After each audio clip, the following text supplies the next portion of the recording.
To segue a little bit, I want to ask you about your acting career. How did you get started? Well, I like to say that I came out of the womb making absolutely everything about me. Chronic attention seeker, just everything was a show. If there was at least one person in my brain, I was like, that's an audience. I am going to make it a great time for everyone here. And then at the age of 7, my parents were like, okay, she needs to burn off some steam. So I started acting classes. By the age of 15, I kind of got my first professional gig. And from really 7 until I want to say 17, I was kind of exclusively working with one amazing director and writer who's based in South Australia. And he's just really fantastic with building actors who are also artists, who can also make their own work and who understand that you have to let go of the ego if you ever want to have a meaningful impact on this industry. And all of that was, it wasn't explicitly said to me as a 12-year-old, but it was imbued in the way that he kind of taught us. And there's kind of a running joke in South Australia that you can always tell if you meet an actor who's been taught by him, because most actors who are taught by him are a bit like weird, and not super conventional, with quite a dark, twisted sense of humor. And yeah, so I was very lucky to have that experience throughout my formative years. But when I was 15, I kind of started working professionally. I started in the theatre. I then shot a feature film when I was 16, 17. And then in the last few years, I've been pretty heavily and aggressively just driving my career. I took a couple of years off when I was in my final few years of high school, which was just because I was getting through high school and I was this annoying high achiever that just had to do everything. So when I came back to acting, I was like, that's it. I don't want to do anything else other than this. And I've known that since I was about 7, that this is what I wanted to do. And I just have spent the last few years just auditioning, working across film, theatre, TV, and then making a lot of my own work, which has been really, really important, so that I have been able to learn and define my own voice and the kind of work that is important to me.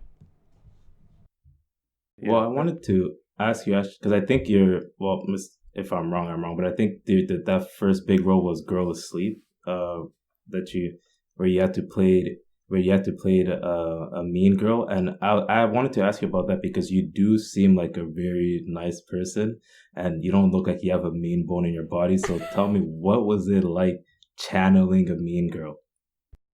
That film was awesome. That film was actually made by a theatre company here called Windmill Theatre Company, who just they can do everything. They're quite amazing, and they have a really amazing way at being able to work with people who've come from all different like arts backgrounds. So we had people on that set who've worked exclusively in TV, people who were circus performers, someone like me who had done like a lot of long form improv stuff and made a lot of her own work, but also came from a theatre background.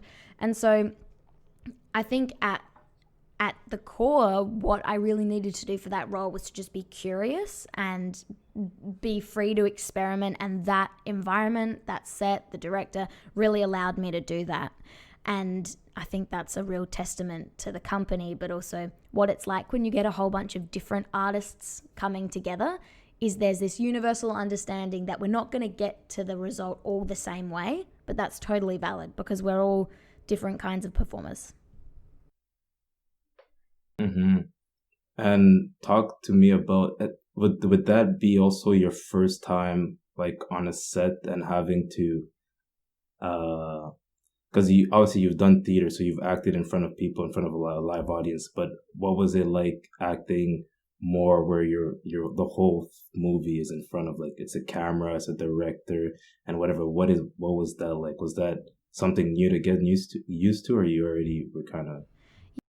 Yeah, certainly acting for stage and screen are very, very different. They also have a lot of commonalities, and that first experience really taught me that just because you've grown up in the theatre does not mean that that's where you have to stay forever. You can absolutely move across the different mediums, and I find the actors who can do that are amazing. Not only are you more employable, but I find that the performances you give are quite interesting because you understand proximity, and that's a hard thing to get your head around, and certainly something that I'm always learning.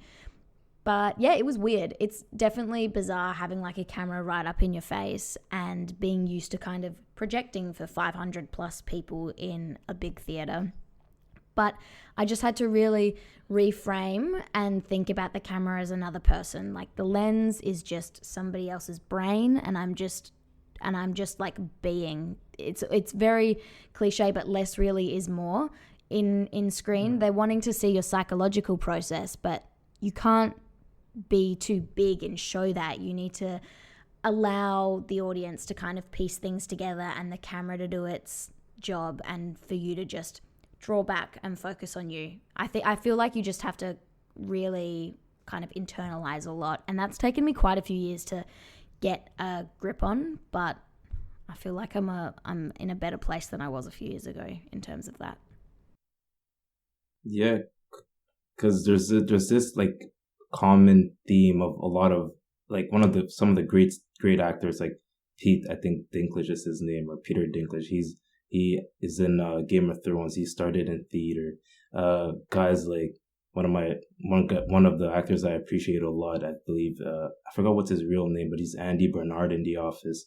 He has done a bit of theater. A lot of great actors have done theater, and it's always interesting to me, like, what would you say, like, to them? I've never heard them answer this question, but to you, what would you say you prefer the most, theater or, being behind the screen? Oh, that's so hard. That's such a hard.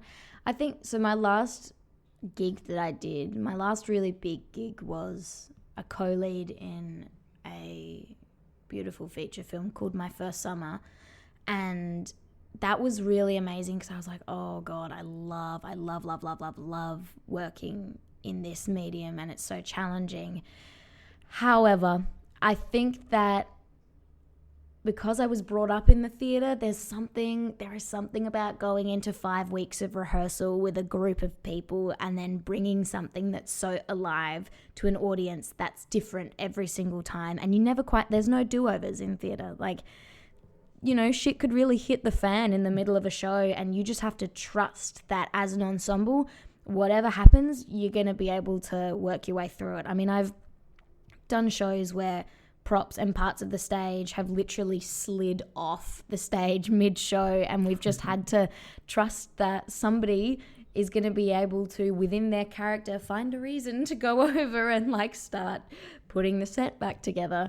And I think there's so much fun in that. It's so unknown and scary, but at the same time you build such an incredible trust with the people that you work with. So I think, although I do love film and I do really want to be pushing my career that way over the next sort of 3 to 5 years, I think theatre is always going to be my firstborn.